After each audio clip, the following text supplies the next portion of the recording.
accent of 17th century, when sorcerers and witches were still revered and feared. Not everyone understood the true power behind the dark magic they wielded.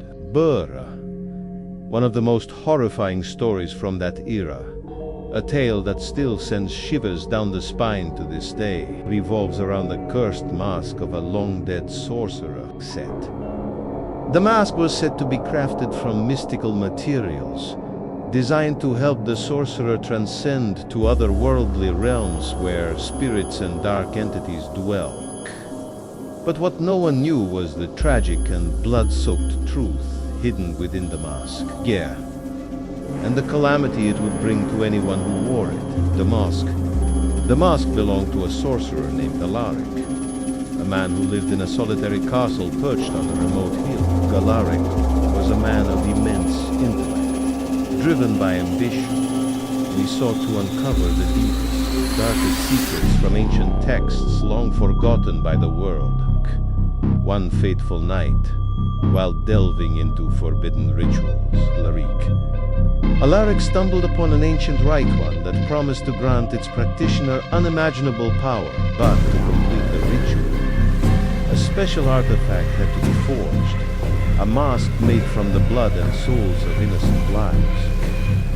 On a stormy night, Alaric completed the ritual and created the mask. As he donned it, something changed forever. Not only did he gain the power he sought, but he also became trapped within the mask itself, his soul unable to find peace. The mask, now cursed, became a vessel for Alaric's torment, and it was doomed to unleash a terrible curse upon anyone who dared to wear it. One fateful evening, during a heavy rainstorm, the cursed mask fell into the hands of an unsuspecting man named Gabriel, who discovered it in an abandoned tomb. Gabriel was a treasure hunter man, driven by curiosity and the allure of the past.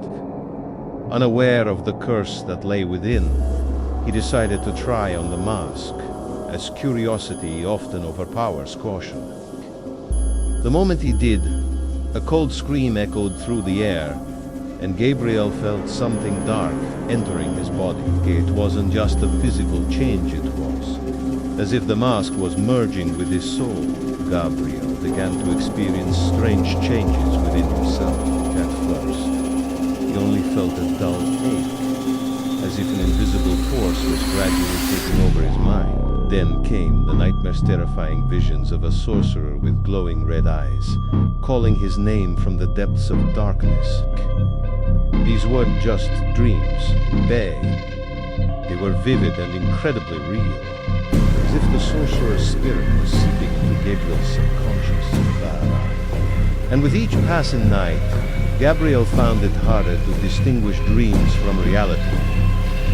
The whispers in his mind grew louder and fathomable, suggestions of power and disturbing secrets that led him deeper into madness. Gabriel awoke in a cold sweat, only to find his reflection in the mirror was no longer his own. His face was twisted, distorted, as though the spirit of the sorcerer had fully claimed it. Before he could even process the shock, the whispers inside his mind urged him to move. He couldn't resist. His body moved of its own accord, dragging him towards a place he couldn't remember, yet felt eerily familiar. The truth began to unfold when Gabriel arrived at an ancient graveyard, where long-forgotten tombs lay in disarray. Kaveza. It was here that Alaric's soul was imprisoned, where the mask was forged. As Gabriel stood among the graves, it was clear that the mask's curse was far worse than he could have imagined. It wasn't he. Just a piece of dark magic. It was a prison for Alaric, a vengeful spirit. And now, Gabriel was its unwilling vessel. Each step he took, every breath he inhaled, was under the influence of the spirit that had taken root in his mind. He was no longer in control. He was a puppet, and Alaric was the puppet master. Gabriel could feel Alaric's presence growing stronger inside him, taking over his thoughts, his actions. No longer himself, he had become a vessel for the Sorcerer's vengeance, a tool for a power that was beyond his understanding. And with each passing day, his sense of self began to wither, replaced by the malevolent force of Alaric's soul. As Gabriel began to realize the full extent of the curse that had taken hold of him, he desperately tried to remove the mask. But no matter how hard he pulled, no matter how violently he fought against it, the mask would not come off.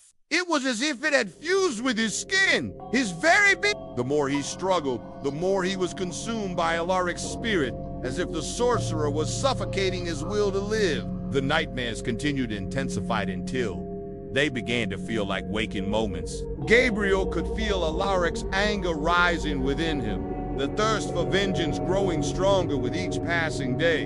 The whispers in his mind were no longer commands. They were demands.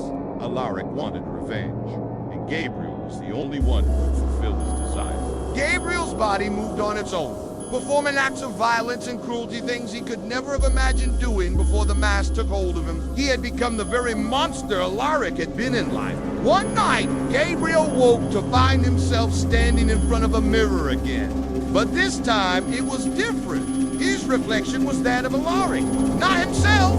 His eyes burned with a hatred he couldn't comprehend, and his mind was clouded with the need to destroy. Gabriel knew he had to escape, to find a way to rid himself of the mask.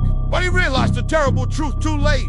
There was no escape. The mask had become him, and Alaric was never going to let go. Desperate and broken, Gabriel finally accepted that he would never be free of Alaric's influence. The two souls were now irrevocably entwined, and Gabriel's body and mind were nothing more than tools for the sorcerer's vengeance. The mask, once a symbol of power, had turned him into a monster, a mere vessel for an ancient evil. In a final act of defiance, Gabriel tried to destroy the mask to rid himself of its power once and for all. But in doing so, he unleashed something far worse than he had ever feared. The mask had been Alaric's prison, but now it was a gateway. Gabriel's attempt to destroy it only opened the flicker, releasing the full wrath of Alaric's soul into the world once more. As the mask shattered, Gabriel felt his own soul slipping away. He was no longer the man he had once been. The curse had claimed him, body and soul, and in the end he was consumed by the very evil he had sought to escape past. The mask, now broken, became a part of the legend, a warning to all who would seek its power. And so, the tale of the cursed sorcerer's mask lives on, that it remains hidden, waiting for the next unsuspecting soul to come across its dark influence. For as long as the mask exists, Alaric's vengeful spirit will never truly die.